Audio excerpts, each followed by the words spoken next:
Hello, and welcome to this week's episode of the Liquidity Event. We are your host, Shane Mason. And AJ Ayers. And this is episode 101 of the Liquidity Event, being recorded on July 5th and airing on July 7th. AJ, how was your Independence Day yesterday? Oh, it was super independent. I was independent of most things. It was awesome. I actually got to hang out with you for a little bit, which is rare and nice. Had a sweaty beer outside in the sunshine and the rain, and it was lovely. How about you? Well, you can probably tell by my voice that it was quite a fun day yesterday. Happy birthday, America. Why are we recording on July 5th again? Because, Shane, we have a weekly podcast that we record at the same time every week. And I have often offered to swap you out for another co-host, but you demand that it must be you. So here we are. The show must go on, whether it's hungover or not. So here we are. So I will take us through the meat of this podcast today. It's 2 o'clock on a Wednesday. Do you know where your brain you could just bring us through, rip us through the S1. No, just kidding. What's up? It's all good. Who's S1? We've got some fun stuff for you today, folks. We've got battle of ransomware companies. That's going to be super fun. Of course, we're talking about AI because who isn't? We're talking about really rich ass CEOs who pull in more than $100 million a year. And we're going to talk about the beloved FIRE movement, the Financial Independence Retire Early movement. It's Financial Independence Week here at Brooklyn FI because it's America's Independence Week here in America. I see what you did there. Well done. Speaking of America, though, you're only here for like 2 days. Where are you off to next? It's Where July in FI. the world is Shane Mason? What's your middle name? Paul. Where in the world is Shane Paul Mason? Ooh, I had to explain who Carmen Sandiego was to Nabil the other day. Oh, I thought you were going to say to a Gen Z person and then ended up being a Gen X person. Yeah, but it was. Is that a purely millennial thing? I think it's purely millennial. It actually came up. Carmen Sandiego came up twice in like what's that called? Synchronicity, when like you hear something and it comes up all the time. It came up in a show we were watching, and then some dumb TikTok I was watching, and he didn't get it. He's like, I know the song, but I don't really know what it means. So I had to explain Carmen Sandiego. Right. I never caught her, but it's also been popping up a lot for me. The simulation is trying to push some Carmen Sandiego content down my throat lately. Yeah. Did they make a movie, like a live action with someone, or did I make that up in a dream? Well, if they do, I hope Selma Hayek plays Carmen Sandiego. I don't know. We'll have to look that up. Producers, please. She's in the new Black Mirror, and she plays herself, and it's incredible. They've been playing this song, like it's an a cappella song. Where the world is like that TikTok's been going around of them doing it a cappella and it being a bop. It's a planned film. It was supposed to come out in 2021, but it's not coming out. Anyway, so where are you headed next? Mason, I have a 7:30 San Diego to Dublin tomorrow. I'm going to see my buddy, the builder. Yeah, Harry, who's a listener of the podcast. So what's up, Harry? We may listen to this episode together live on Friday. Oh, it'll be the first one that you ever get to hear. Congratulations to you. Listeners, I don't listen to the podcast. I was fucking there already. Why would I listen to it again? My bad. Just listen to my own hot takes, my own shitty takes all over again. Nice feedback on the last podcast. I got some nice shout outs from friends and acquaintances. So that was fun. Oh, your friends listen to the podcast? Must be nice. All right. Should I talk about some articles and you can jump in with some asides? Well, speaking of listening to the podcast, I have a little anecdote. I was in Puerto Escondido at surf camp for the past 2 weeks, which was awesome. I highly recommend to anyone out there to go to camps. I've already mentioned this a couple times, but I was adult camps. We're long on adult camps, by the way. If you have an adult camp startup, I am looking to invest. It doesn't sound very scalable, but maybe throw some machine learning and some AI. A generative AI and some language models, and we're good to go. I think we could raise a $5 million seed round at TechCrunch Disrupt this year. Yeah, let's go for 50 and see how it goes. A $50 million. I don't want to be at the helm of a $50 million seed round. It sounds like a fucking nightmare. I can do a lot of things business-wise, but I can't. Won't do that. Sorry, tiny quick segue. I saw this tweet last night. I forgot who it was, but they were like asking for a friend. We just closed our first round of like $100 million, and one of the lead investor pledged $50 million, and they only sent $50,000. What do we do? Question mark. This is like a Reddit AMA. Yeah, it was like literally like a person tweeting for their friend. I assume it was for themselves. Asking ask for a Reddit. friend. Hey, we're short 49.5. What do you do when your investor doesn't send the money that they were contractually? I don't know. I'm not a lawyer. That's a nightmare, man. Because yeah, I don't know. I don't know if we want to. Well, I think some one of the Is it really top, $50 million?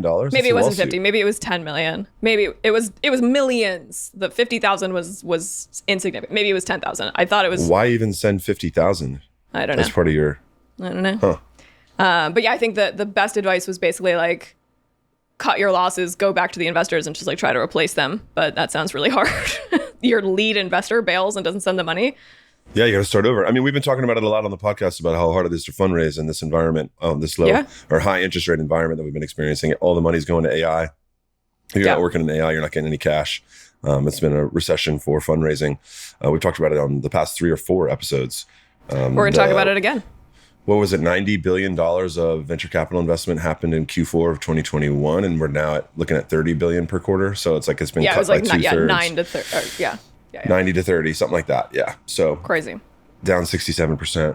Speaking of AI, we've got this Hit me. Fortune article. The title of the article is AI could cut time spent coding by 45%, but even seasoned tech professionals will need extensive training to harness its full power. McKinsey experts say. As our resident coding expert, Shane, do you think you excellent Python coder, do you think you're going to be replaced by AI? You are the type of coder that AI is going to replace. AJ's making fun of me because I did over my vacation, I spent like 40 hours doing a Python course on Code Academy. And yes, but I did that just because you and I both dabbled with coding a couple of years ago, realized that like, why the hell do we learn how to do this skill that's hyper technical? It's like learning how to be an architect. It's just not really relevant to us, but we have our proprietary tech tool that is all coded in Python. And then I've gotten into it, AJ, because of ChatGPT. You can ask ChatGPT to pump out code for you. Right. So I was like, all right, if I can ask it to pump out Python code, I can go from a novice to like a level 2 out of 10 a lot faster than like doing it the old school way of actually doing all these projects. And so, yeah, I mean, I've asked ChatGPT to kick out some code, throw it into your IDE and try to run it. And yeah, it's really, really cool that it can. And the purpose of the article of them saying you need to be trained is like you need to know how to prompt it to get it to import the right libraries, get the functions to work accurately. Like you need to know what the inputs and the outputs and how like the APIs work. So that's why I was wanting to learn the language. I'm not actually going to be great at doing clickety clackety, getting code to run. So yeah, obviously having ChatGPT kick out your rote, basic, normal, just like it is with a blog post, like get the skeleton of your code put together, and then you can customize it to talk to the rest of the code base that you have. Yeah, I mean, you have to have the skills. I mean, this article highlights you have to have the skills is like understand the intent of the user you're building this thing for. How do you translate that into code? So it's almost like if it was like a college level course, like you're skipping 101, you're going like right to like the 200 level. It's like, who cares if you don't need to actually type out the code. You need to know how to massage the code, test the code, make sure it's what your customer or your client wants, which is pretty cool. Yeah, I mean, because I got into coding, like there's all these Instagrams that I follow, all these blogs or whatever, and they all joke about like no one knows how the code actually works. Like they'll just copy paste from Stack Overflow or from Reddit or from ChatGPT into the code base, and it like, oh, it works. So like that's what I'm trying to become. I'm not trying to understand really how it works, but I need to get it. I need to know how to copy and paste and how to prompt.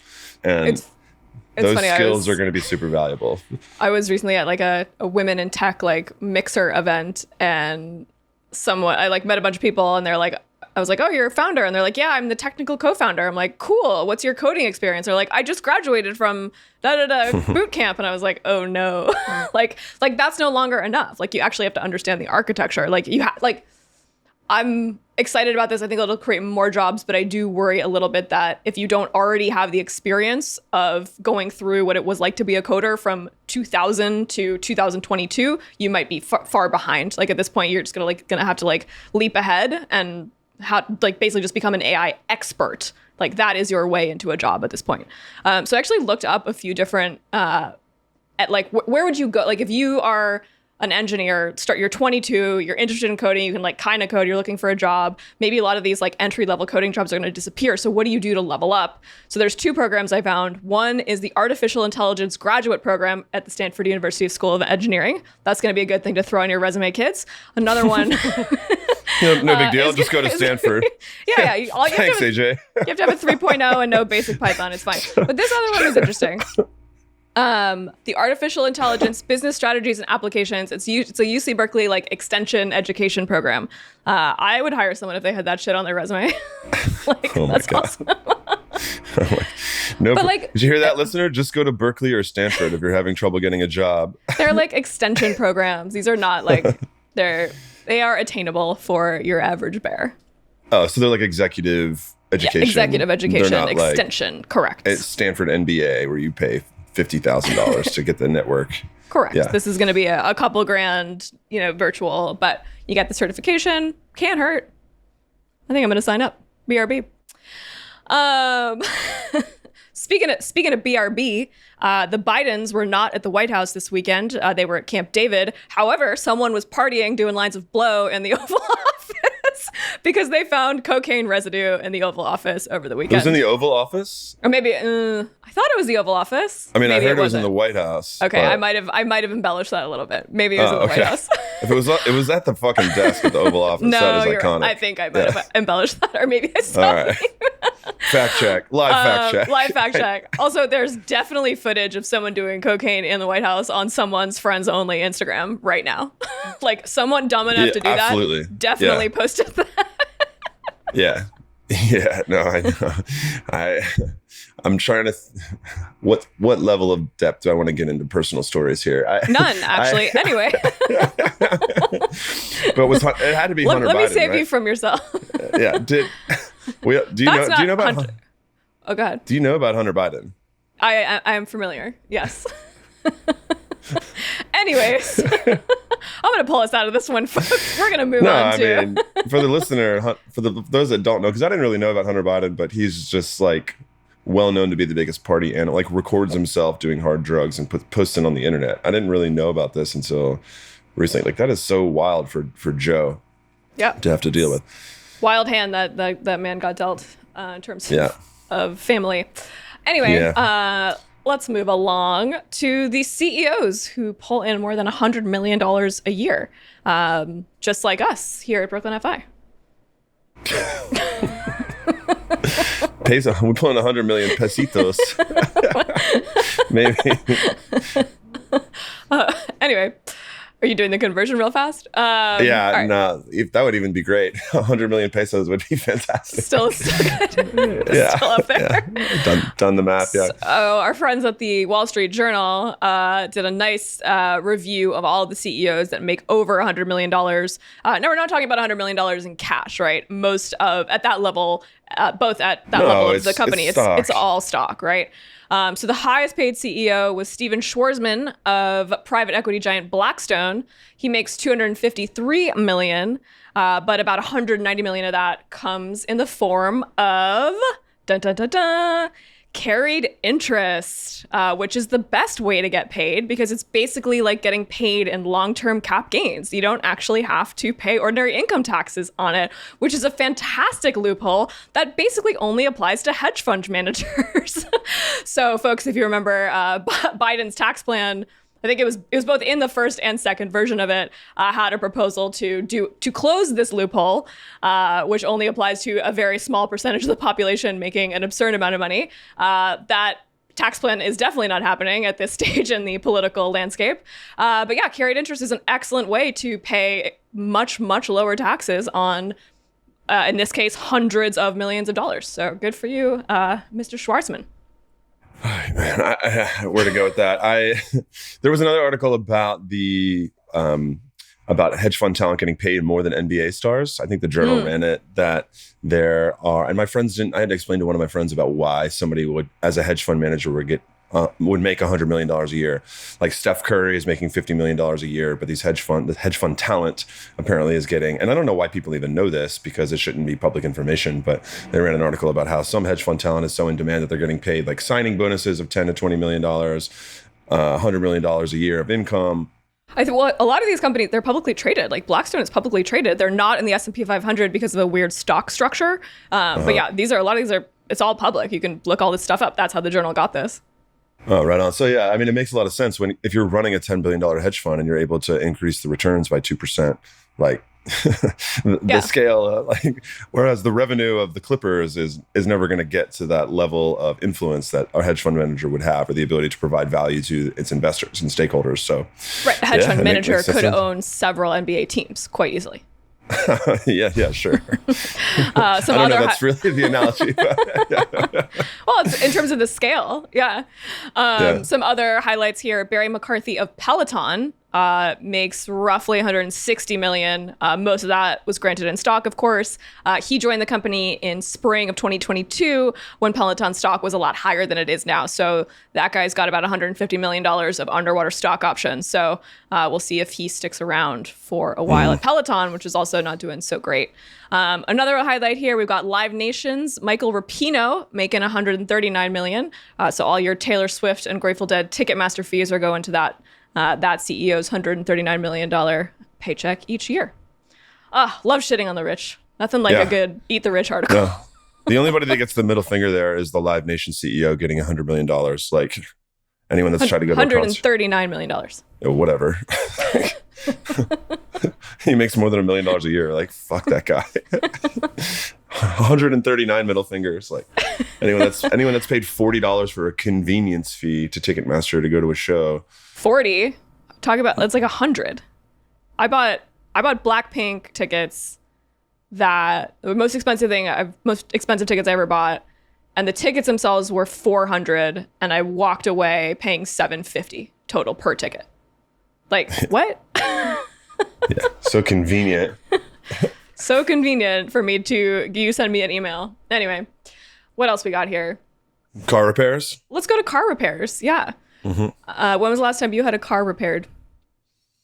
Oh, I'm about to have a car repaired. I've had a car sitting in the sun in New York for 6 months without being turned on. So that'll be interesting. That probably a replacement battery in my near future. But no, actually, I drove from LA to New York, and I just changed the oil, and somehow I should have paid more than $10 for an oil change, because as soon as I got back in the car, every light was on. Oh, no. and I got on the highway, and it started rattling, like started doing speed wobbles. I had to inch back to the place and ask him what the hell happened. So last summer. Cool. But yeah.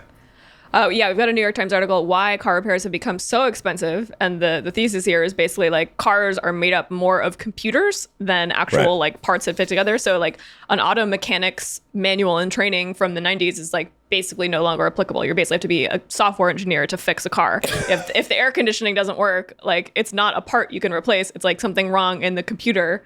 So this is going to make people mad because, people who have these electric vehicles or these more complicated, more expensive cars are more expensive to repair, which the insurance companies are going to have to foot those bills. So again, eat the rich. The richer people with the nicer cars are going to drive up the cost of insurance for everybody. So let's eat the rich.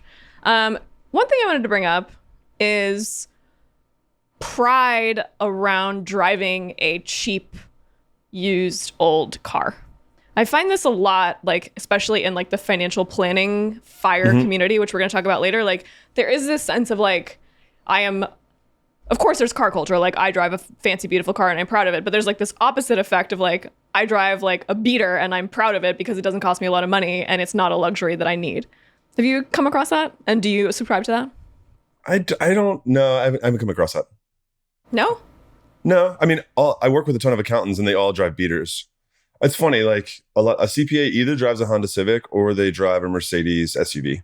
That's what I'm saying. They do one or the other. It's I've had this car for 125,000 miles, or they have a SUV with 1,100 miles. Remember our buddy, remember Brad Barrett, our FIRE buddy on his podcast? Mm-hmm. They always talked about their shitty cars, which is pride. It sort of works. It's a car that they made millions of, so it's really easy and cheap to fix. So this is actually this car is not a liability to my financial independence projection. Yeah, I mean, it's a certain type of person subscribe. Jeff Bezos famously drove that Honda Civic while he was a billionaire as well. And I don't know why billionaires like to do that. Yeah, that's what I'm saying. Like, where does that come from? Another entrepreneur came to me, like she was following my Instagram. She's like, you have to stop posting yourself traveling. Your employees are going to think that you're spending too much money or like not working on the business, or like, please add more photos of you like working. In a bit, like what do you want to do? Oh my God, that reminds me of that TikTok that's like, it's like, boss just started following me and it's like, love work, love coming to work early. Like, work is so awesome. Knocked out 150 emails this morning. Working late. Yeah. Productivity. Yeah. Like, it's not a business Instagram. It's my life. But I think there's an element of projecting to the people at the company that you two are just like them, right? Like, you drive a beater and you are the owner of the company, but you're also driving a Honda Civic. So from an entrepreneur's perspective, that is a part of it, is image, for sure. Like, also the guy that drove the Walmart dude, that, like, what's his name? Sam Walton, I think, also drove a shitty car until he died. What's his face? Warren Buffett famously drives, shitty car. It's like a thing. I don't know. I like nice cars. I don't have one, but I would like one. I would like a nice car, but I don't have one. In fact, I'm about to drive a 1998 Honda Civic, and I'm learning how to drive stick. I'm very excited about that. I've never been able to. I've tried to learn like once, but not seriously. But I'm going to learn at the end of the summer, and I'm very excited. You're gonna learn kind of the same way I did, which was owning a car, owning a stick shift. Exactly. The way I learned is I went into a CarMax and they had the car that I wanted, but it was only in stick. And I told the car salesman, I was like, I will buy this car from you right now, but you have to teach me how to drive a stick shift as soon as I buy it. I love this story. Yeah. And he was like, what? I was like, let's go, parking lot right now. So I got into second gear for the first time, and he was like, I think you're good to go. And then I had to get into third and fourth and stuff on the highway, and it was the clutch was a little hot. So I looking forward to your experiences. You're driving it from San Francisco down to LA. Nabil's gonna drive that, and then he's gonna teach me that week. I'm not ready to learn on the 5 with the semis, like dodging the semis. Me and my little Civic. No, I'm not. You could not pay me. I would need thousands to be in that passenger seat. But I think you're gonna like it. It's really fun to shift around. Yeah. I mean, I love, like, growing up in LA. Like, there's just you can't escape car culture. Like, I love cars. I appreciate them. Like, when we travel, Nabil's always like, "What's that? What car is that?" That's like, I don't know. I think they're beautiful. Anyway, I'm going to go be a car mechanic / software engineer after I graduate from the Stanford School of AI auto engineering. Yeah. That I just invented. Take that, robots. Changing oil. Like, this is your upgraded life. That's my upgrade. Yeah. AJ Ayers steps down as co-CEO of Brooklynify to become an auto mechanic for Rivian. Yeah. All the robots are poets and playwrights and painters. That's your favorite.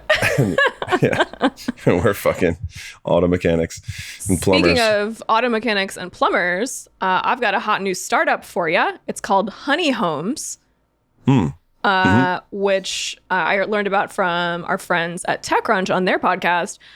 Just raised $12 million, small community. They have over 500 members, which does not seem like a lot. And basically, it's a subscription to a handy person. So you pay about $200 a month, and you basically not guarantee, a handy person actually employed by Honey Homes, not a contractor like Uber, an actual employee will come to your house to fix things or put furniture together. Not sure what the extent of the services on offering are, but this sounds pretty cool. Like, I would pay for this. Like, especially if you're a homeowner in a big city and you're not a renter and you can't just, it's almost like calling your landlord to fix something, right? Like, hey, the toilet's backed up, or like, I need to hang this shelf, or I need to put my air conditioner in and not kill anyone. This seems pretty cool to me. It seems amazing to me. I see this being very popular with women, and not for the reason that you think that you're not handy or whatever, but because if somebody is coming into your house as a contractor from TaskRabbit or whatever, you just have this person with no repercussions at all in your house hanging shelves. Like, what are you going to reach out to TaskRabbit? Like, even I lost my phone in an Uber. The guy tells me, I have your phone. Uber does nothing about it. Like, does not even coordinate at all. That's just like not our problem if you lose something. Right. As opposed to this, if you have an employee and you have like an ongoing relationship, you can't afford a handyman. Like, you need like 7 different type of handyman. Like, owning a house, as you know, is a pain in the ass. You have to have a plumber, you have to have an electrician, you have to have interior, exterior. So yeah, I see this being extremely popular with women who don't want strangers, just a ton of different strangers in their house. Yeah, or like anyone. Yeah, just like you live alone in your house, like in upstate. It's only in a couple cities right now. I think it was like Dallas and the Bay. I don't remember. But yeah, just being able to also like having someone on demand, like in these big cities, like Austin is a market where like housing exploded. All these people moved there. Like you can't get your house painted in Austin. Like if you want like something done, it's like a 6-month or year-long waiting list. We had a client a couple of years ago who like, bought a house upstate, like everybody else wanted to put in a pool, and the waiting list was like 2 years long. Like it was just crazy. So like you need something hung, like a picture frame or whatever, you call this person, they show up. You get to cut the line. First of all, how dare you bring up the Austin housing market? Second of all, when the coders, maybe when the coders all get 10 times more efficient, they can use their spare time to repair these houses. I guess we do have a shortage in physical labor, right? And construction workers. And contracting is my next big idea. That's where I'm headed after this. Open the border up, man. we need some more immigrants. Yeah. I don't have a good segue here. You can get paid $10,000 to walk 10,000 steps in a day, according to this Newsweek article. All right. I will walk 10,000 steps a day. Anyway, the app incentivizes physical activity by providing financial rewards to individuals who meet your daily step goal. 10,000 steps is a lot of fucking steps. Like, have you ever looked at your health app? How many steps on average do you walk? I only get 10,000 when I'm living in New York City. And then it might be 12 or Mexico City. Those are both walking steps or walking towns. What's your annual average? I think it's like 7K a day, something like that. Yeah. So embarrassing. During the pandemic, and I mean, I had some health issues, so that's my excuse, but my average was like less than 3,000, which meant I lived an extremely sedentary lifestyle. So my goal, one of my personal goals. True. One of my personal, and I don't like to leave my house in general. But one of my goals for 2023 is to get my average up to 6,000, and I'm on track, which halfway through the year I'm feeling good about. I'm very surprised that that's so low for you. Yeah, I mean, I'll have days where I'll walk like 20,000, like especially when I travel, like that's all I do is walk around. But like, there are days in the winter where I might not leave my house. I believe that. Give us the Lisbon, AJ. You just got back from Portugal. Oh, yeah. Give the listeners I just got back. Your review of Portugal. 11 out of 10. Loved Portugal. Great food. Great, beautiful. I was just in Lisbon. Just a quick weekend trip. And love the food, great seafood, beautiful coastline, friendly people. It's just such a cool city because an earthquake destroyed it in the 1700s, completely flattened most of the city. They rebuilt it, but Portugal was neutral during our world wars, so there was no bombings, no fighting on their soil. So it's this like beautifully preserved city from the 1700s. So pretty windy roads. Yeah, just loved it. Loved it. So this I want to go back to the Steps app for a second. So basically you get paid to walk around. Like I love this idea. Like imagine, like I'm sure you've done this, like you've run like a 5K for charity. This is like you get to run a 5K by yourself on your app. Like you could take the financial rewards and donate them. Like this is such a great way to like motivate yourself and like do good. Well, I just mean that's what I would do. Like I would motivate myself, and the like even more motivation would be like, okay, I do this and I get financial rewards and I'm going to donate them to a cause that I care about. Oh, that's my spin on it. That's like what I would. Yeah, I hear that. My camp for kids could use some money. Yeah. So I'll look into this off podcast to see if I could get some. If I could get to 10,000, that would be very motivating. Like that would be more motivating if I could give money to your camp in your dad's name or your name. Like that would be more motivating than like money from me. Yeah, exactly. Yeah. Even though I am quite motivated by money. You don't say. Speaking of motivated by money, we've got 30 seconds left, folks, but I just want to shout out to our friends in the FIRE movement. We've got this Fortune article, a couple who retired early with $4.3 million, says the FIRE lifestyle is wearing thin and they're sick of being cheapskates, and they have all this money and it has poisoned their souls and they don't want to spend money on anything and they can't enjoy life. So we don't want that to happen, right? We want to be frugal, we want to save, but live, laugh, love, baby. Don't hoard it. No one's going to be happy.